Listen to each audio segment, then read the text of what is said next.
clear tu ta chi bai le vek ule ka ren om thalo le thil dang ne no bain ka ron lang kha dewa min lo kha thiam don nia ole tun tum chu South Korean action movie mu nom zet mai the gangster the cop and the devil ti chu ka ron recap don ani kar var pakhat hi ko pui chu nga tlan kul me ka rei vak lo wa chuan kar dum hi zui zelin khopon de wan thlen chuan a hnunga awasu dot maya kar dum chu ding thuain a driver chu lo chu ka insurance company lam hu turin a chelai thla chu ala thuai bok kar var khar tu pa chu lo chukin chutia kar dum driver tha lamol mo lai chu chen te ne aron bai ring hota kar chunga hnu lutin avit mol mai ne atha nu chuan kar var khal tu pa chu kara chuan lutin atlan bo zui ngal kum sang hile panga august tha ania police pani chu kara chuangin jama an tang ani radio chu ngai thla in chanchin thara ni jan tual thina thleng chung chang kha hanon puanga jam la chu a het chu ai si pakhat jok ti shok chu chukin poisa khel na huna chuan lut phala ven tu te chuan lo ti din tumin tham nan poisa hano pe a ma se ti shok chuan chu tiang alangai tlat lo an pani chuan tu dolin counter hak tu pa chu haman ta chuti lai chuan mafia ho tu pa dong su chuan pangching bek alo nek tri maya a ho te zinga pakhat chu in chu aron lutin aron aya a poisa khel na thil thleng chu aron hril sur mai a pangching bek chu la thatur chuan a nau te chu a han hril chuan a nau te ho chuan an la thla a an hon nau chuan mi pakhat hi ni kho relawin alo let reng mai dong su chu nal takina chuaka driver anei mai ba ka anua kar pahin aron zui ve boka vip ang mai ani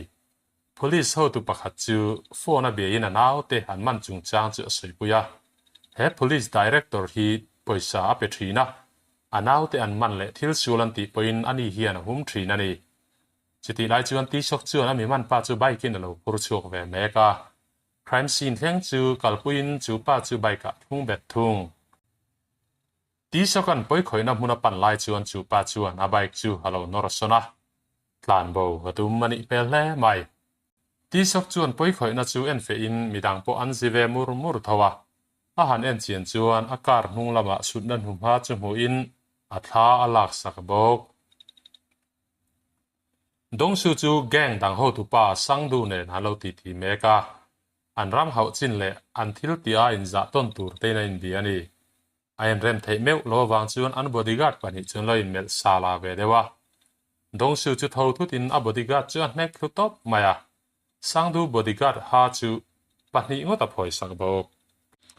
chuta boss te trong lai chuan trong to lo tur chuan a han hri zui saka sang du chuan a lau ruang reng khop maya dong su thu chu oi sak lo ngam talo police station a chuan mi eng maza chuan tuak thana chuan lo sei hoa boral ta chung chang chu chuin mel mai emo poisa bat na emo ama han hotu tu ra nei lo thu chu sein mak an ti thu an sei lai chuan ti sok chuan serial killer thil ti ni nge a hriat thu a soya he pa thana chemte manang thawa sei mang hian midang ngan lo that to ani ma se then ka chuan serial killer thil ti ani an la ring chiong lo wa chuti lai chuan director chuan ti sok chu dong su mi le sa de phal na nei lo wa alo man ve ngota wang chuan a hawa ti sok chuan misual man natum ve mai thu a soi ve thung dong su chu a bodyguard nen chuakin a bodyguard chuan ni hlia pakap par saka tun tum chu ama maya ho tumani a rui lem lo boka a man motor khalin a ho konga chuan phone amang boka chutiat lan lai chuan kar pakhatin ron sutatin zoimu chuan a hnung lam chu han ena a phone da in pona a chu va chu zui ngal kar warami chu lo chuakin tudang nilovin serial killer nge mai kha haloni dong su chuan insurance company hriat tir ve kher ngai ti lo wang chuan a kar lama chuan a kal daya ma se chu pa chuan ron panin voi ni aron vin man tho dong su ero voi ni vietnam chi ani lo anin sual zuya dong su chuan chu pa chem te chu a chu sak thei lawa a oma chuan a vi sak ve ra ma se na lu tuk lo misual pa chu atlan se zui ta a voi ni ngot vi ania wangin dong su chu leya a tu zal der mai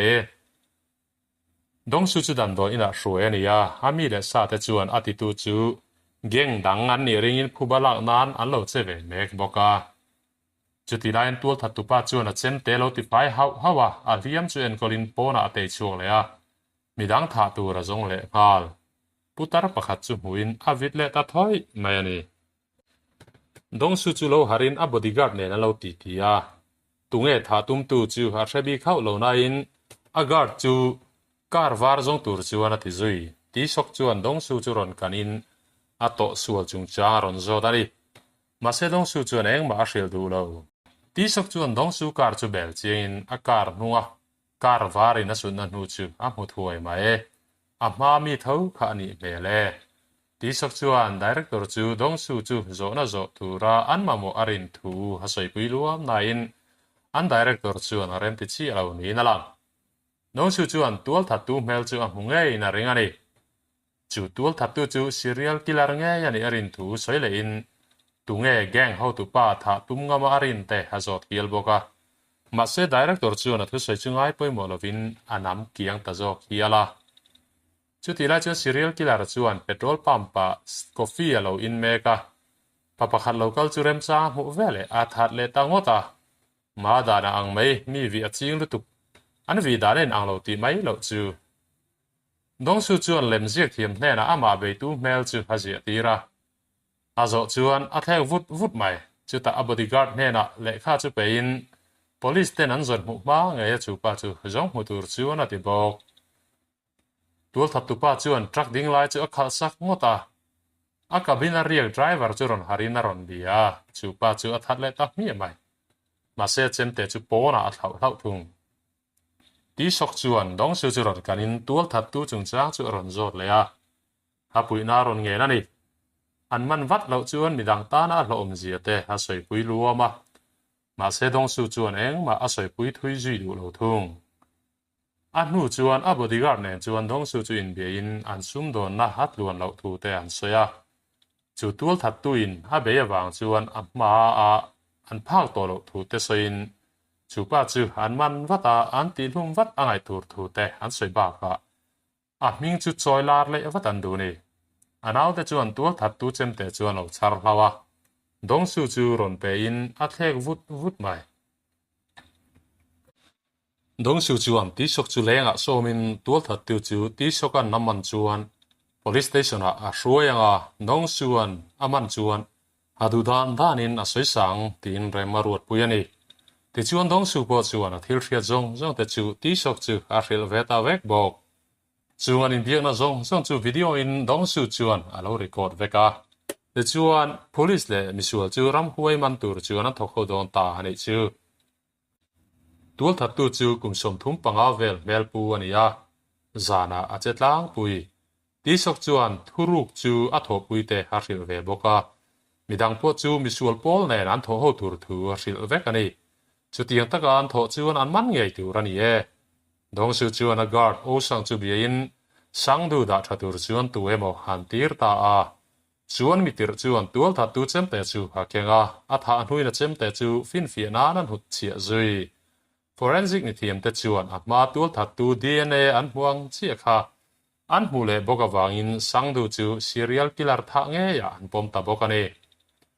ma se ti sokero chuan thilom zia chu ha hrethiam thuaya dong su ina kalin a van hek hrepa dong su chuan alo be le ta alo nuai zek mai e sang du tual thina chu chanchin tharlama puan ni in police te chuan chu serial killer chui chuan an chuan pol dang alo din le boka chu ti lai chuan serial killer chuan TV chu lo enin hei chu kati ani tlat lo mai ti na lo in so a chu ti atong mol lai chu tlangwal pakhat chuan lo hria in lau mel zet chuan tual thatu chu aina a thu soya hria ti hre chuakin a chuak ta daya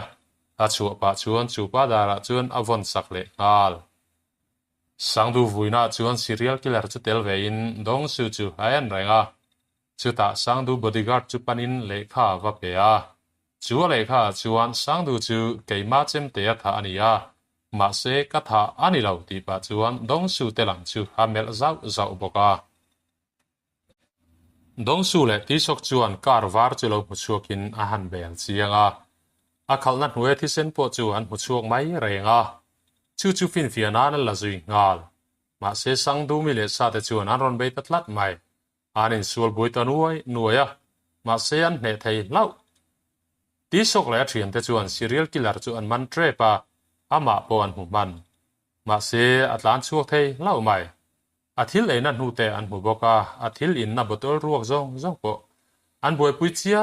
he forensic expert te chuan an han thok mola fin fiana an mu thei an bei se ni chu ti lai chuan dong su chuan sum don na dang tran alo tum ve meka apma anga in vor lar le atumani police station la chuan forensic mi thiam pakhat chuan ti shok chu a report chu lo pe in chuan mi zon chu ma na mi bo anga an ngai tho chu ani mel he mai ti asaya a fingerprint le kar vara fingerprint an mu te po alowinang vekani ti shok chuan a mirin lel tak pakhat in chu ava en fi meka a in nei tunu chuan chu in lu tu chu mi fel takani thu lo soi ve thunga ma se in chunga chuan lutin a thala le bungruat su a en dik sak veka dong su alem zia tir nen chuan a han enton vel chuan chu pa chu an mi zon ngai chu ani thei ti a hre chuak ta ni dong su mi le sa te ba ka tho pui te hne na chu thil chu hril hal veka an mirin hlel pa thalak po chu a sem vek bok ko pui chung hun tin chu an dapa ma se an mu thei mai lo thung an bei dong tuang reng hle mai dong su chuan nil hiap khumin ti sok chu anin nga na thina alo ngak meka chuti lai chuan school no pa pakhat hian ba salo hau ve mek boka dong su chuan chunu chu nil hiap chu a pe a chunu chuan lom thu sei nan ba sa tang chuan aron pung hau ngau mai tang rol pol ho chuan zan rian bar ho meka chan chin thar puan chuan an mitalat ta zak mai dong su nil hiap pek me chenau pangkha tha lo ni athin rim kher maya anau te chu tual that tu jong tur chuan a hril ngal tun trum chu karan mu hlau mai an zui chiam boka akara trang chuan chu pa chu atlan che thei hlau le hala kot kher thim de uruya atlan lutin osang chuan ava uma osang chu alo vit hum le hra ma se dong su chuan ron zuin aron manta khumtung ti khopa hnek nuwa an mun puya hruai lu ta ni a soi sa rek maya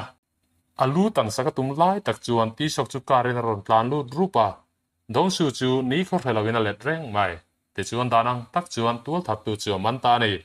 police station a hruaya ma se chu pa han man le han hlim theina tura fin piana a mu zo tat lo ti chuan dong su chu thu hre tu atang tur chuan ti sok chuan awangen taroya chu pa nen jail khatan da dun don chuan ta na hrelo thu soin ti sok chuan chu pa ne na zel pakhata da dun chu halo tiam ve bok